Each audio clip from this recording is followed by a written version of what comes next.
విజయవాడ గుంటూరు మధ్య రాజధాని పెడితే బాగుండేది. అమరావతిలో రాజధాని అంటే స్టేట్ ను ఊబిలో దించటమేనన్న సజ్జల. వైఎస్ జగన్ ను విమర్శించే అర్హత కూటమి నేతలకు లేదు. చంద్రబాబు సర్కార్ రైతులను అవమానించే విధంగా వ్యవహరిస్తోందన్న కాకాణి. అనకాపల్లి జిల్లా వడ్డాది వద్ద కొట్టుకుపోయిన బ్రిడ్జ్ ప్రత్యామ్నాయ ఏర్పాట్లు చేయలేదని గుడివాడ అమర్నాథ్ ఆగ్రహం. కొన్నేళ్లుగా సింగరేణికి ఆదాయం తగ్గింది.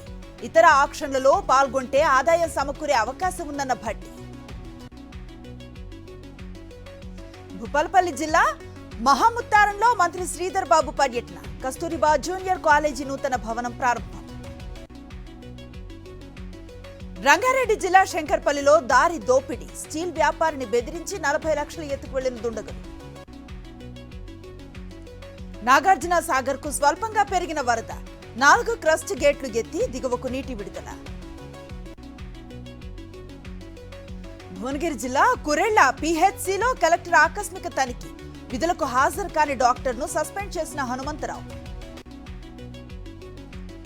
భువనగిరి సిపిఐ ఆధ్వర్యంలో సురవరం సుధాకర్ సంస్మరణ సభ. హాజరైన పలు పార్టీలకు చెందిన ప్రజాప్రతినిధులు. వరంగల్ జిల్లా రాయపర్తిలో రైతులకు మద్దతుగా ఎర్రబెల్లి ధర్నా. రైతులు యూరియా సమస్యను పరిష్కరించాలని డిమాండ్. కామారెడ్డి జిల్లా చిన్నమల్లారెడ్డి సొసైటీ వద్ద రైతుల ఆందోళన. అధికారులు యూరియా లేదని చెప్పడంపై ఆగ్రహం. కృష్ణా జిల్లా ముదునూరులో యూరియా కోసం రైతుల పడిగాపులు. అర్ధరాత్రి నుంచి సొసైటీ గేట్ వద్ద ఎదురుచూపులు.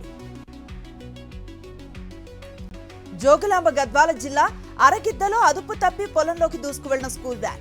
స్వల్ప గాయాలతో బయటపడ్డ విద్యార్థులు. కర్నూలు జిల్లా మార్లమడి వద్ద ఉధృతంగా ప్రవహిస్తున్న వేదవతి. ఆంధ్ర కర్ణాటకలకు నిలిచిపోయిన రాకపోకలు. కొత్తగూడెం జిల్లా అశ్వారావుపేటలో ఎమ్మెల్యే జారే ఆదినారాయణ పర్యటన. అంగన్వాడీ ప్రాథమిక పాఠశాల భవనాలకు శంకుస్థాపన.